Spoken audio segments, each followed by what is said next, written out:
Imos adiante neste 13 de novembro. 100 anos da radio, 100 anos de inmediatez, 100 anos de rigor, 100 anos que son os primeiros 100 anos de vida do mundo da radio. Bueno, pues moi habitualmente utiliza como medio de comunicación cos veciños e veciñas Borja Verea e outros moitos a radio. Desafortunadamente non temos telelocal en Santiago de Compostela, pero sí que a radio, tamén a prensa en esas entrevistas, pero a radio tamén penso que é un vínculo bastante interesante. Borja Verea, presidente do PP de Santiago, benvido.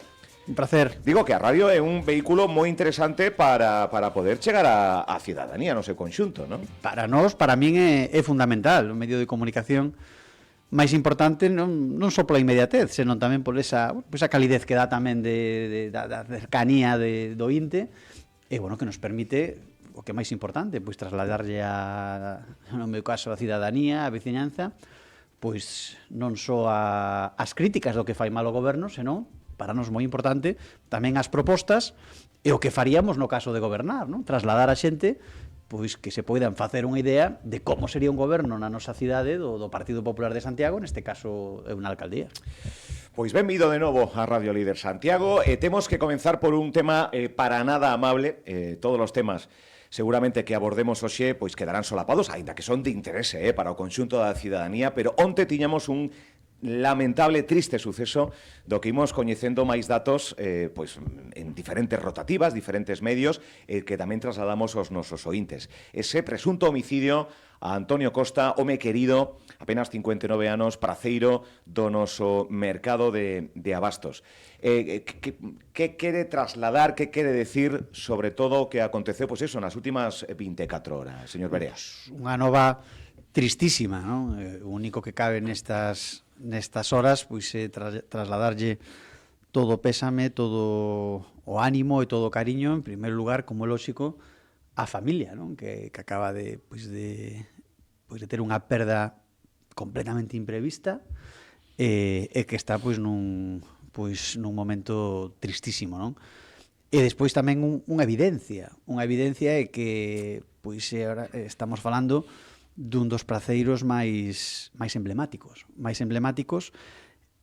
un piar fundamental do noso mercado, da nosa praza de abastos, non? Polo que el significaba, non só de calidade do produto, que era máis que recoñecida, co efecto atracción de clientela, que é moi importante, pero tamén a súa propia personalidade, non? Que era, moi activo, moi vehemente, facía e construía a praza, non? Polo tanto, primeiro, sen dúbida, todo traslado, todo cariño á familia, e despois destacar tamén que é unha perda importantísima para a praza e, por tanto, para toda a cidade. Imos coñecendo datos de diferentes medios, citando fontes oficiais, a propia investigación que falan dunha riña, dunha disputa, estaban ouriñando, parece ser, na rúa, e aí podería ser o desencadeamento de algo tan tráxico como a morte. Din os praceiros onte con crespós negros, con moita, desolados, que lle pode pasar que esta circunstancia pode ocurrirlle a calquera. Onte, tristemente, ocurrirlle a Antonio Costa. É un pouco a inseguridade que sinten no mercado. Sí, como digo, creo que nestes días, nestas horas concretas, que ainda vai ser hoxe o funeral, pois toda a mensaxe miña, persoal, vai dedicada a estar coa familia, acompañar a familia e acompañar tamén a perda que temos na cidade, non? É certo que a medida que se coñecen os feitos, pois todavía sorprenden máis, non? Ou entristecen todavía máis, non? Pois que un bo veciño, polo que sale nos medios de comunicación, sí, insisto, polo que se sabe a todo. Un bo veciño recrimina a 3 persoas que están tendo un acto incívico ás 5 da mañá, e o resultado desta actuación cívica por parte dun bo veciño é o falecemento deste bo veciño, non? Creo que esos son uns datos que coñecemos ata o día de hoxe e que teñen que facernos pensar moito a todos, non?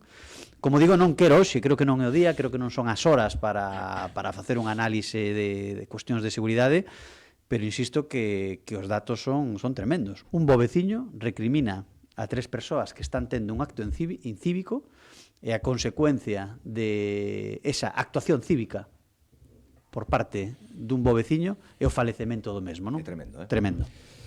Tremendísimo. Sumámonos tamén a esa dor e a esa desesperación que deben estar vivindo os seus familiares, e máis cando se van coñecendo eses datos que nos deixan a todos, non sei se abrallados é a palabra, pero tristes e consternados sí que é. Pois, deixando este tema, seguiremos moi pendentes de todo o que traslade a investigación. Temos outros asuntos tamén de interese municipal. Un deles ten que ver co deporte. Onte ou antonte, o Partido Popular sacabades unha nota de preocupación sobre o que está a acontecer co deporte base, non? Os máis novos que queren practicar deporte e que non sei se por un problema de saturación, un problema de falta de xestión ou outros contextos, non o poden practicar. Que está ocurrindo, señor Berea, co tema do deporte base en Santiago de Compostela? Bueno, estamos ante un feito máis da incompetencia e da falla total de xestión deste goberno do BNG, non? Con, bueno, pois informacións tan clamorosas, tan preocupantes, como que se lles está impedindo aos nosos rapaces practicar deporte. En Santiago se lle está impedindo aos nosos rapaces practicar deporte porque o goberno do BNG non pon as medidas, non pon os orzamentos, non pon as políticas, non pon a xestión a disposición de todos estes rapaces que queren practicar deporte. E a resposta que lle dá é, mira, non hai instalacións, polo tanto, fale co voso clube e que non dé de alta máis licencias porque teñen que ser responsables e non dar máis licencias. Imagínate un club dicindolle a unha familia, mira, non podo meter o rapaz a facer deporte. Creo que estamos falando... É o que se nos di que hai que facer, non? O que se nos di é o que di o sentido común, non? Un rapaz, que hai máis importante que facer deporte, que estar con outros rapaces, que ter eses valores de equipo, de esforzo, de aceptación da derrota. O deporte ten todos os valores que van ser necesarios despois na vida, non? Aceptar cando salen máis malas cousas, celebrar cando saen ben e compartir colectivamente eses esforzos. O deporte é fundamental. De infraestructuras. Bueno, é unha falta de infraestructuras, é unha falta de... primeiro, unha falta de xestión. Unha falta de xestión, porque as infraestructuras ben xestionadas pode que non cheguen ao 100%, pero non vai quedar no 30%. É un problema de xestión fundamental, porque infraestructuras, sendo conscientes e aceptando que hai unha demanda importante de determinadas infraestructuras, o que nos sorprende é esa falta de xestión. E despois, esa falta de sensibilidade ou de empatía por parte deste goberno do BNG, ¿no? Con respostas tan, bueno, pois tan fora da realidade, como digo, como botarlle a culpa aos propios clubes ou como decirlle, como líamos estes días na prensa, por exemplo, o Club de Tenis de Mesa de Santiago, que é un referente a nivel nacional, Orteal.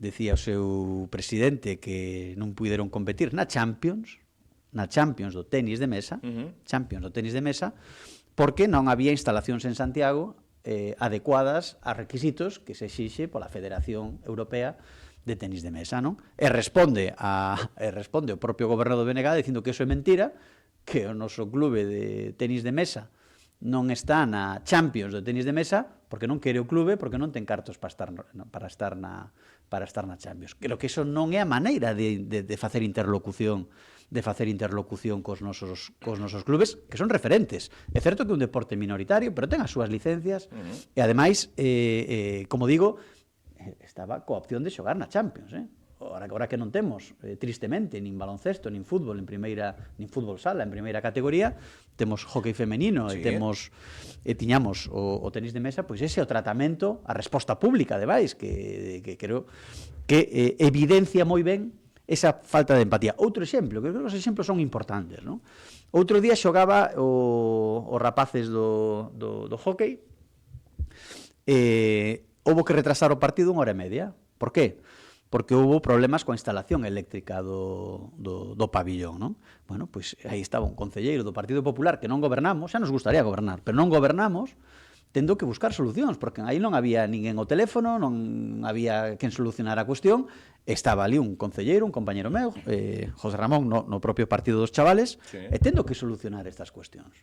Creo que estes dous detalles, a interlocución agresiva ante un clube de élite e a falta de interlocución total e de abandono de deporte base puro como é o hockey de rapaces, pois é o que evidencia o que mellor representa, creo, a total incompetencia deste goberno en materia de deporte, que, bueno, pois non é unha das súas prioridades, e así está a cidade. Bueno, pues son dos temas que, como ven, están preocupando o Partido Popular de Santiago de Compostela. Outro dos temas tamén ten que ver con ese anuncio dos impostos, do IBI, tamén un gravamen aumentado a aqueles propietarias que teñan pisos baleros e que non o metan no sistema de aluguer, en fin, un tema tamén preocupante, o da vivenda no seu conxunto, pero tamén nestes casos concretos, pois tamén o Partido Popular mostrou o seu rechazo, non? Nun primeiro termo, utilizar esta práctica e non outras, non? Para sacar mercado o aluguer. Hai unhas 6.000 vivendas vacías, 7.000, penso que esa é a cifra, non? Bueno, en primeiro lugar, destacar que o BNG non engana a ninguén, nesta cuestión non engana a ninguén. Xa dicían no seu programa electoral que ian subir o IBI ás vivendas baleiras. Nós estamos completamente en contra. Por qué? Gustaríame explicarlo ben, porque a xente pode dicir, bueno, pois está ben, o que non teña vivenda en alugueiro e teña como, bueno, pois que se lle poñan máis impostos, non? Que pasa? Que estes impostos, os recoñece o propio goberno do BNG, non son para recadar máis. Teñen unha finalidade que é obligar, incentivar ou apretarlle ao propietario para que, como che subo o IBI, coloques o piso en alquiler. E nós o que decimos é que eso non vai a funcionar, non vai a servir absolutamente para nada. Ou se un propietario que non teña o piso en alugueiro é porque ten outros recursos económicos e non ten a necesidade económica, a urxencia económica de colocar ese piso en alugueiro. Porque suban o IBI non o vai a facer. Non o vai a facer. Por tanto, completamente en contra desta medida porque entendemos que non vai a funcionar. E ademais non é para recaudar máis, porque o que non hai en Santiago é un problema de recaudación. Insisto que temos os orzamentos máis altos da historia de Santiago. Nunca un goberno xestionou tanto orzamento como o goberno do BNG. E o único que fan é pedir máis e máis cartos, que si taxa turística, que subir o IBI a vivendas baleiras, que ora subir o IBI a todos os vecinos. Para que queren tantos cartos? Despois non fan absolutamente nada. Eu fago unha pregunta aos ointes de Radio Líder. Fagolle unha pregunta. Mellorou algo a súa vida? Notaron que están máis limpia a cidade? Notaron que funcionan mellor os autobuses? Notaron, como acabamos de falar, que hai mellores instalacións deportivas? A pesar de seguir achicharrando impostos e ter este goberno, insisto, o maior orzamento da historia de Santiago. Para que queren tantos cartos? Para que queren tantos cartos se non saben que facer con eles? Por lo tanto, se non sirven para que estes pisos vayan a alugueiro e non hai unha necesidade de máis ingresos, porque, como insisto, é o orzamento máis grande da historia desta cidade, pois é unha medida que para nós non vai a funcionar. Que faríamos nós? Que tamén é importante. Entón, que a pregunta lóxica é que faría vostede para que eses pisos entraran no mercado de alugueiro? Bueno, pois xa o dixemos, no noso programa de goberno está aí o que faríamos. Para nós sí que é unha prioridade que os pisos vacíos desta cidade entren no mercado de alugueiro. Esa é a medida fundamental para baixar o precio de alquiler nesta cidade, máis que outras das que fala o goberno do BNG. Que faríamos? En primeiro lugar, o bono vivenda que se está replicando en moitas cidades e ten diferentes variantes. Como funciona? Nós temos o convencemento de que estes pisos non se poñen en alugueiro por estes propietarios porque teñen medo, en primeiro lugar, a que lle entre un inquilino e non lle pague, a que teña desperfectos no piso que lle custe máis arranxalos que a propia renta que recibe, en definitiva, medo do propietario. Non ten necesidade, urxencia económica, non o coloco no mercado, pode quedar para un fillo, pode quedar como aforro ou xa o venderei máis adiante. Sí. Nós queremos que eses pisos entren no mercado. Como? A través de crear unha bolsa de alugueiro público. Sería o propio Concello o que alugaría estes pisos aos propietarios, voluntariamente, lóxicamente, sí, os propietarios, que si entendemos que yo alugarían ao Concello. Por qué? Porque o Concello paga. O Concello paga. Como medida de protección, de escudo entre inquilino e alugueiro. Xeraríamos unha importante bolsa de alugueiro público que colocaríamos no mercado a familias con fillos, a rapaces novos, a xente maior, que pagaría unha parte desa renda. Lóxicamente non o total, pero o custe de que pagas ao propietario e do que recibes polo alugueiro, pois sería perfectamente asumible para os orzamentos deste concello. Esta é unha medida, poño outra. Moitos destes pisos necesitan rehabilitación. É evidente, non Sanche, todos coñecemos moitos pisos nun estado lamentable. Bueno, pois o Concello rehabilitaría eses pisos a cambio de que quedaran nesta bolsa de alugueiro durante X anos, sería facer, como digo, un análisis, un estudo económico. Estos son medidas que sí serían efectivas a curto e a medio plazo. Agora, subir o IBI a un propietario que non ten necesidade económica, pois pode encher os periódicos, pode algunha xente que lea rapidamente decir que é boa nova, pero non vai a servir absolutamente para nada. E remato, Álvaro, as medidas do goberno do BNG en Santiago en materia de vivenda despois de 17 meses que levan gobernando son cero. Non fixeron absolutamente nada en materia de vivenda e van camiño de 2 anos gobernando. Cero. Eu estou moi orgulloso, especialmente contento da medida, a parcela de Xoán 23, que se van facer vivendas 100% públicas pola Xunta. Por que estou especialmente orgulloso e contento? E aquí sí quero ser moi claro. Porque hai diferentes xeitos de entender a política e diferentes xeitos de entender a cidade, non? Conde Roa non quería facer vivenda pública nesa parcela de Xoán 23. Ángel Currás non quería facer vivenda pública nesa parcela de Xoán 23. Agustín Hernández non quería facer vivenda pública nesa parcela de Xoán 23. Martiño Noriega, Bugallo, non fixeron vivenda pública en Xoán 23. Nos levábamos eso no programa, estou moi orgulloso e moi contento de ter axudado, de ter conseguido e de ter insistido para que o primeiro proxecto de vivenda colaborativa 100% público que se vai a facer nesta cidade esteña a 300 metros da catedral e vai a ser un referente para toda Galicia.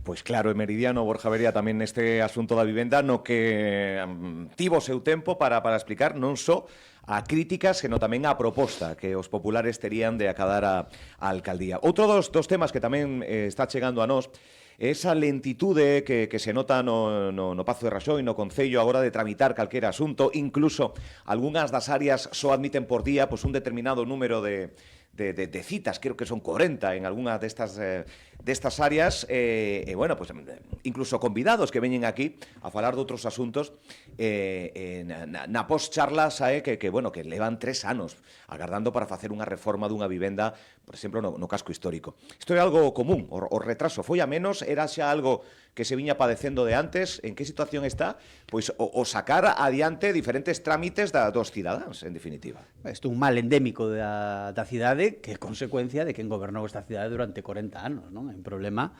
evidente de xestión. Que pasa? Que despois de todos estes meses do goberno do BNG, isto acelerouse. Isto ten unha decadencia progresiva. A xestión estáse devaluando, estáse empeorando de xeito evidente, obxectivo, é un clamor na cidade, non? Que hai un colapso, estamos ante un colapso de xestión. Somos o concello que máis tarda en pagar as facturas, xunto con Jácome. Jácome e Goretti andan aí a par a ver quen paga máis tarde as facturas. Somos o concello que máis incrementou a súa débeda. Somos o concello que máis tarda en dar as licenzas, como ben estás preguntando. Claro, a partir de aí, cando non funciona o básico, cando non funciona o día a día, cando non tes ordenada a túa casa, como vas a transformar a cidade? Como vas a proxectar a ambición? Como vas a trasladarlle aos 100.000 composteláns que queres volver a recuperar ese orgullo de cidade? Unha tomadura de pelo completa, Álvaro. Non están atendendo o que teñen que atender, que é a traballar o día a día. Eu xa a pregunta que me fago é se un problema de que non teñen ganas, son os vagos, ou que non saben, ou as dúas cousas, pero hai unha evidencia. Despois, camiño de 2 anos, os ointes o viven día a día nesta cidade. Non hai unha soa mellora nas cuestións do día a día, nas cuestións básicas. Por suposto, xa non nas estratégicas, pero no día a día a cidade está máis sucia que nunca, os autobuses están en peor estado que nunca, e, polo tanto, pois sorprende moitas veces as declaracións grandilocuentes dos concelleiros, porque, bueno, o que fan é pois enterrarse no seu propio ridículo, non? Porque o que ve todo o mundo é que estamos ante un goberno, ante 8 concelleiros, nunha minoría absoluta, que son polos en cabeza e que non teñen ninguén ao mando. Pois tamén é diputado do Partido Popular no Parlamento e hai un par de temas, coñecemos a xudicialización, espero que me saíra ben, dese tramo de senda de Conxo e demais, e tamén preguntarlle se nos orzamentos de 2025 da Xunta de Galicia estará ese tan ansiado e agardado parking do Chus, con toda esa reforma que se veu falando pois neste últimos anos. Dous apuntes nese... A senda falaba antes das vivendas colaborativas, non? Eu estou moi contento tamén de ter aportado á cidade máis proxectos ambiciosos, máis proxectos estratégicos que o propio goberno do BNG. Como dicía antes, eu non goberno Santiago, xa me gustaría ser o alcalde de Santiago, pero non o son. E, sin embargo, estou facendo unha oposición útil, unha oposición constructiva, traendo proxectos importantes a miña cidade, que creo que tamén estou convencido que a xente valora esa oposición constructiva, esa oposición útil, esa oposición que mellora a cidade, non? Tamén digo moitas veces que se imaginen moitos destes veciños se chegamos a estar gobernando, se en da oposición estamos conseguindo isto, non? Un destes proxectos é a senda Milladoiro-Santiago.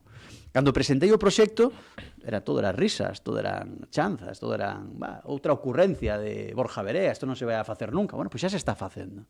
12 millóns de euros para facer unha das principais infraestructuras de mobilidade alternativa, non un carril bici, de mobilidade alternativa real que vai a conectar Milladoiro cos principais centros da cidade.